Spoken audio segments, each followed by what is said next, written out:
Fine student, preposition class number 7। अभी तक हम लोग 6 क्लास कवर कर चुके हैं प्रीपोजिशन का। This will be your 7th class. देखो आज क्या करेंगे स्टूडेंट, हम लोग 2 प्रीपोजिशन को समझेंगे। Applications of preposition with.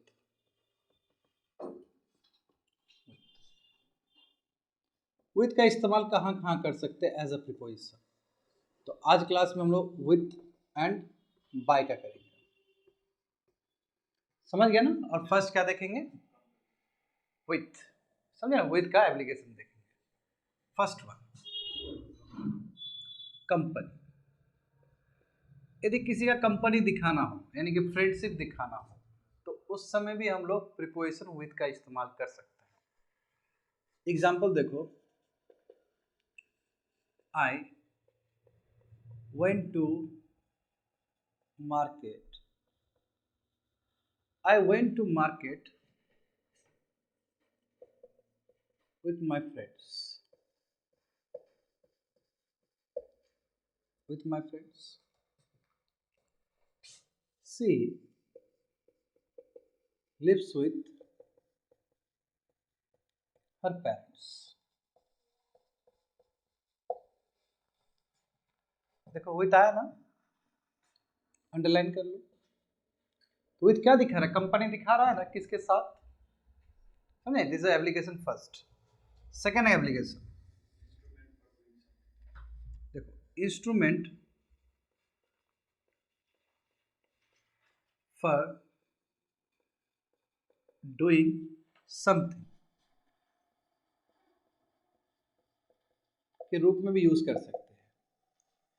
Instrument मतलब कुछ भी चीज हो सकता है आपका, समझे ना, कुछ भी मशीन हो सकता है आपका, और उसका इस्तेमाल कर रहे हैं हम लोग कोई चीज को करने के लिए। एग्जाम्पल देखो,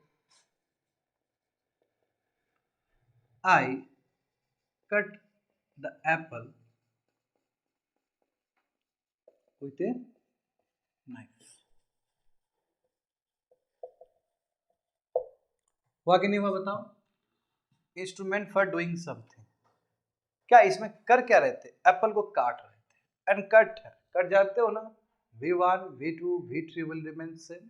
cut cut cut similar to put put put, समझ गया ना। चलो एप्लीकेशन नंबर थर्ड, डिस्क्रिप्शन के लिए भी किसी का हमको डिटेल्स बताना है, समझिए, तो उस समय भी इस्तेमाल कर सकते हैं। एग्जाम्पल देखो,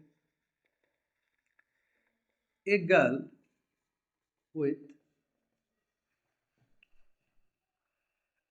with blonde hair is sitting there। blonde hair समझते हो ना,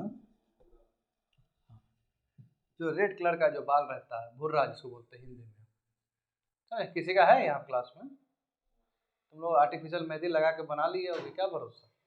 देखो, a boy with the spectacle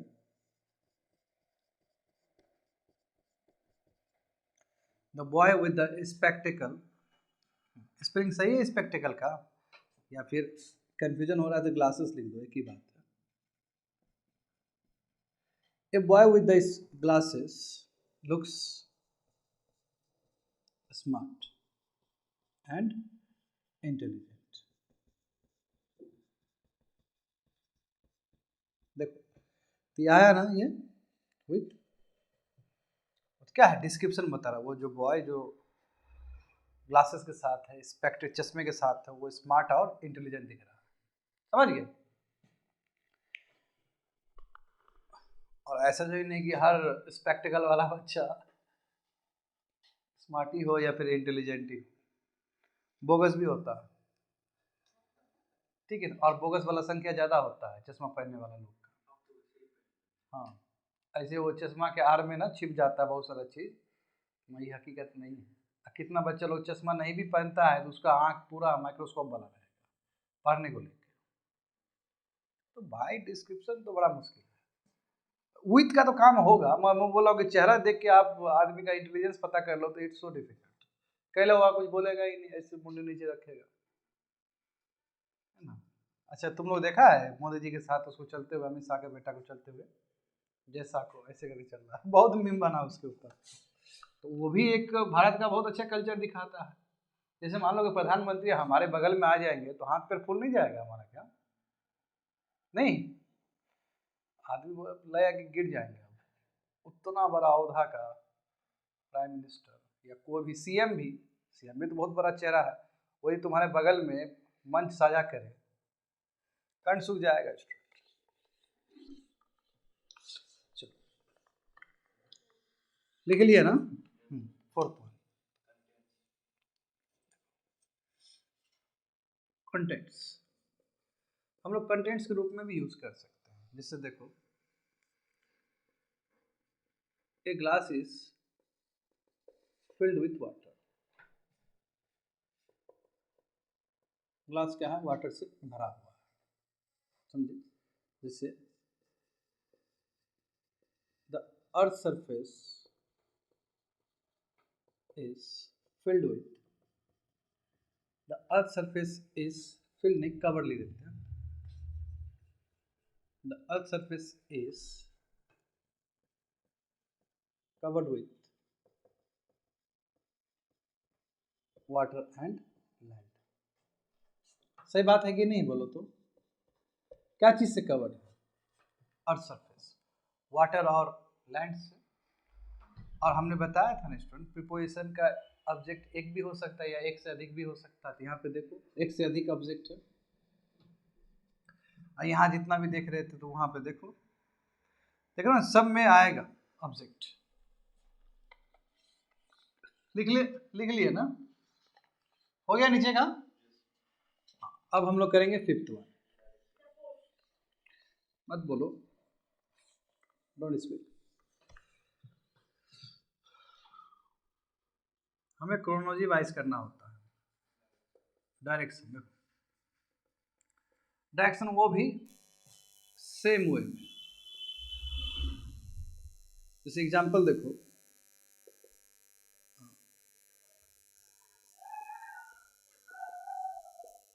the kite फ्लेw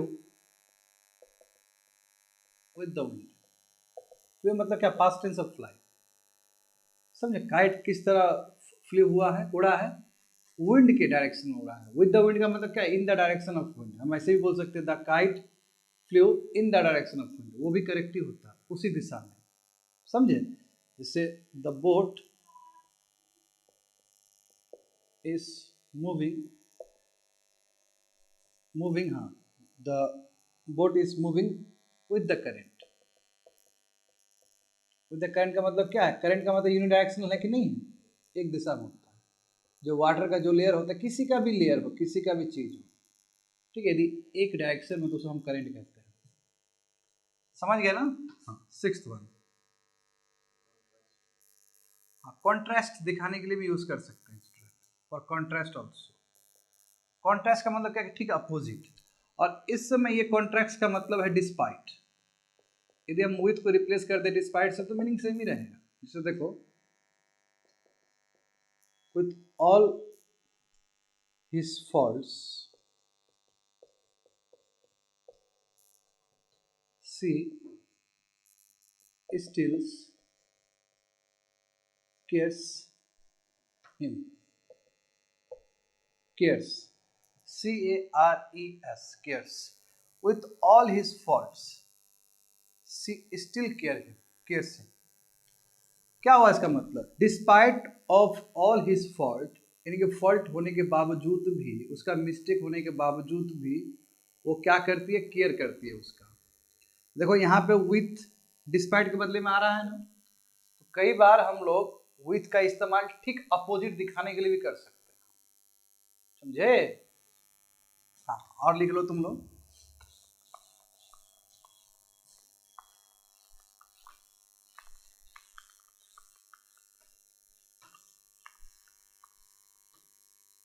application number 7। Separation, separation हो या फिर रिमूवल हो, बात एक ही है। जैसे एग्जांपल देखो, he splits up with his friend, अपने फ्रेंड से क्या किया, उसको स्प्लिट अप हो गया। स्प्लिट अप का मतलब क्या है, दोस्ती तोड़ लिया। स्प्लिट्स, ब्रेकअप, तोड़ना रिलेशन को, समझ गया ना। 8 नंबर, दिस रिलेशन। अब देखो कितना गजब का बात है, विथ रिमूवल को भी दिखा सकता है, सेपरेशन को भी, और विथ रिलेशन को भी दिखा सकता है। ठीक, कॉन्ट्रास्ट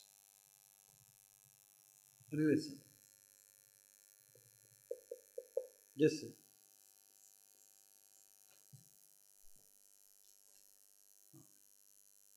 जैसे एग्जांपल देख सकते हो, the book with latest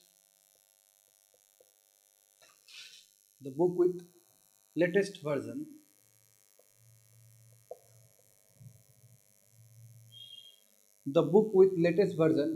is expensive।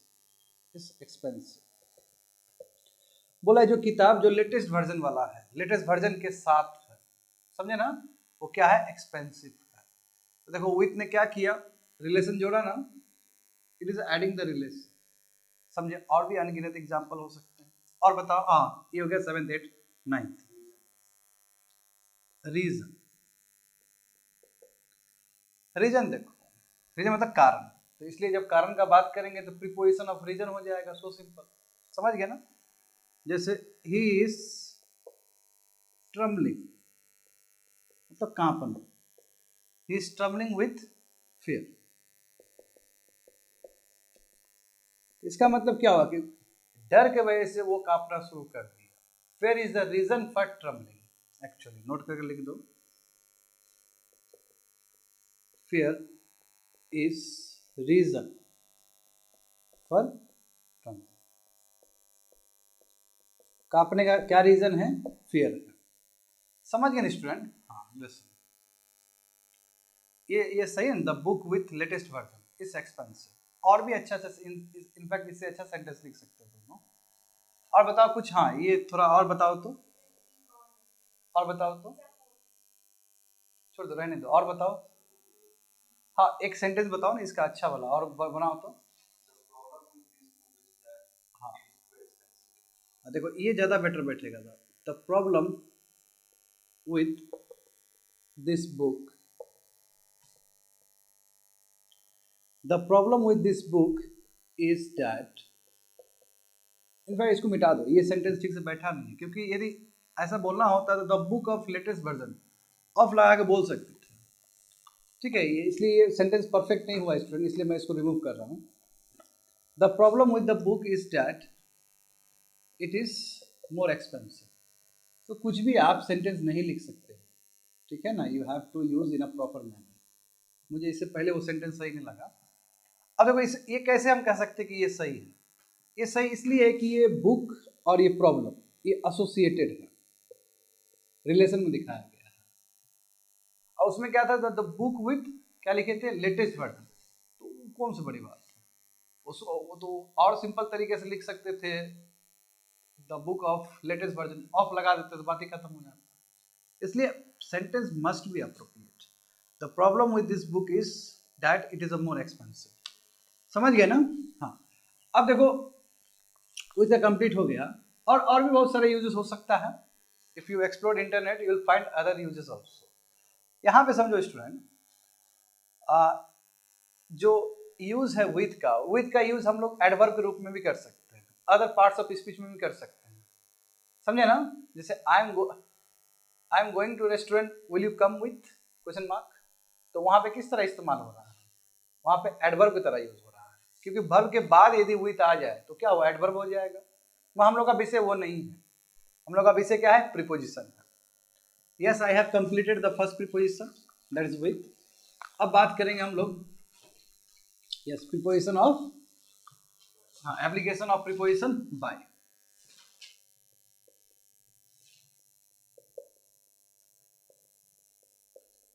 Application of preposition bye.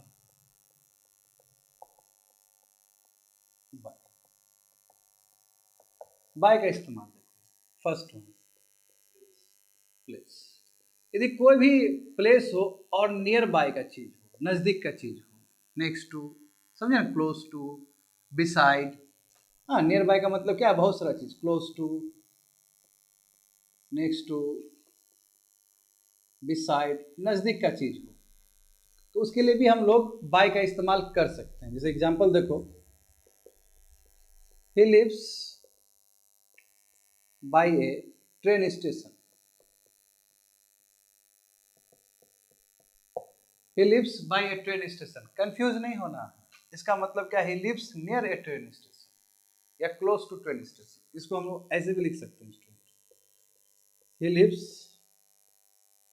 Close to a train station. दोनों का मतलब सेम है, तो इसलिए बाय का इस्तेमाल प्लेस दिखाने के लिए भी हो सकता है। जब बाय का इस्तेमाल प्लेस दिखाने के लिए हो सकता है, इसका मतलब क्या हुआ, वो प्रीपोजिशन ऑफ प्लेस हो गया। समझ गए? सेकंड देखो, वेरी इंपॉर्टेंट, देखो, मीन्स ऑफ माध्यम, means of transportation and communication. Means of transportation and communication दोनों के लिए इस्तेमाल हो सकता है। कम्युनिकेशन देखो, एग्जाम्पल समझो, I came here by my car.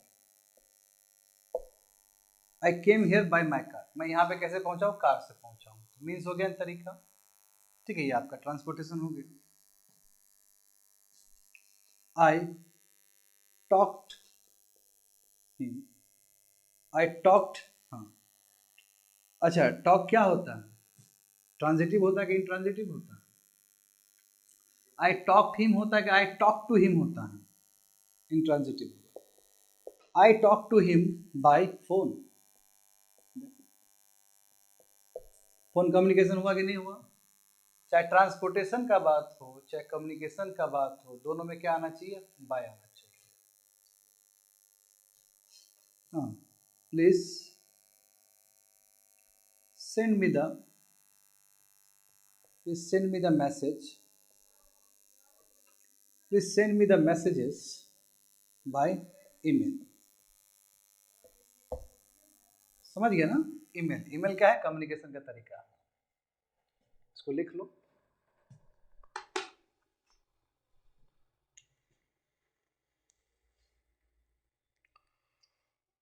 अब हम लोग करेंगे थर्ड एप्लीकेशन, जो कि मीन्स ऑफ पेमेंट है, यानी कि पैसा किस तरह पे किया जाए। पेमेंट के केस में भी हम लोग बाय का इस्तेमाल कर सकते हैं।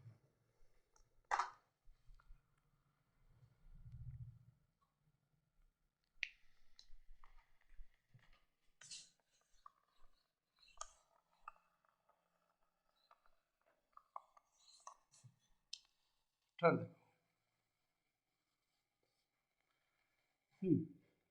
Means of payment, means of payment, जैसे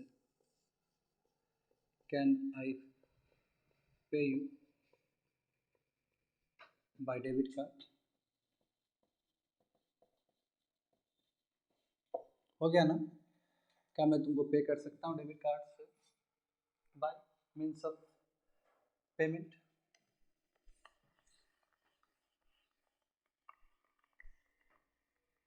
समझ गया ना? एप्लीकेशन नंबर 4, अरे देखो, याद करो, एक्टिव वॉइस और पैसिव वॉइस। पैसिव वॉइस में बाय का इस्तेमाल कितना ज्यादा होता था, ठीक है ना? तो पैसिव वॉइस में हम लोग डूअर के रूप में, याद करो, पैसिव वॉइस में एज अ डूअर हम लोग यूज कर सकते हैं। जैसे आई राइट ए लेटर, इसका पैसिव वॉइस करोगे तो क्या होगा, a letter is written by me. तो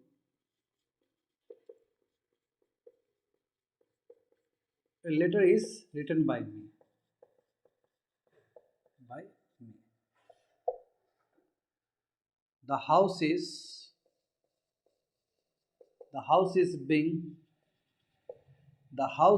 being cleaned by us. अब बताओ इसका एक्टिव वॉइस करो तो क्या होगा? तुम लोग एक्टिव वॉइस पैसिव वॉइस दोनों ही पढ़ चुके हो. The house is being cleaned by us, ये पैसिव वॉइस हुआ ना. क्या होगा इसका एक्टिव वॉइस? क्या होगा इसका active voice? We are cleaning the house. Is being लगता है तो continuous, we are cleaning the house, ये होता है एक्टिव वॉइस इसका. भूल गया सब? अब हाँ, थर्ड हो गया, फोर्थ हो गया, फिफ्थ हो. yes. याद करो, रिफ्लेक्सिव प्रोनाउन में भी इस्तेमाल कर सकते हैं हम लोग. रिफ्लेक्सिव प्रोनाउन बताए थे ना स्टूडेंट, क्या क्या होता है? माई सेल्फ, योर सेल्फ, है ना, देम सेल्फ, हर सेल्फ, ये सभी के लिए भी इस्तेमाल कर सकते हैं. जैसे एग्जांपल देखो, I want to study by myself. I want to study by myself. हो गया. I want to visit Delhi by myself. मैं खुद विजिट करना चाहता हूँ. हो गया ना? हाँ, फिफ्थ एप्लीकेशन. मिटा देना ये. देखो सिक्स्थ वन देखो. हाँ, ING फॉर्म जो वर्ब है, वे ING फॉर्म मतलब वर्ब फॉर्म. यदि वर्ब फॉर्म ING फॉर्म यदि बाय के बाद आए तो इसका मतलब होता है हाउ टू डू इट, कैसे इस चीज़ को किया जाए. अभी सेंटेंस में समझोगे, अभी इधर नहीं समझ में आएगा. जैसे देखो,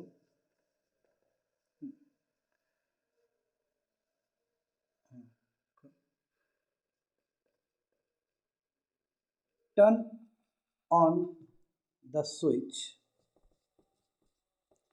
by pressing, turn on the, अच्छा स्विच नहीं, turn on the light, light को टर्न ऑन करो बाय प्रेसिंग दैट स्विच.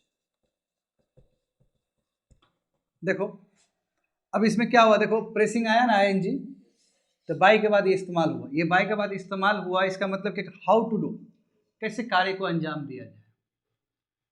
समझे कैसे, हाउ टू डू इट. तो उसके लिए भी हम लोग इस तरह इस्तेमाल कर सकते हैं. करेक्ट.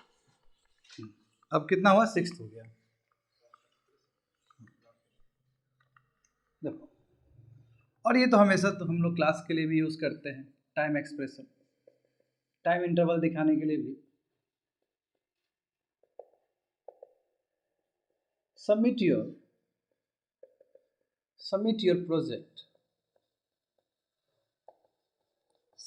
प्रोजेक्ट बाय टुमारो या बाय मंडे. क्योंकि समय सीमा दिया गया, कल तक आपको सबमिट करना है रिपोर्ट को. हो गया ना? समझ गए ना? कंप्लीट ना? Yes, that's it for today's class student. Completed.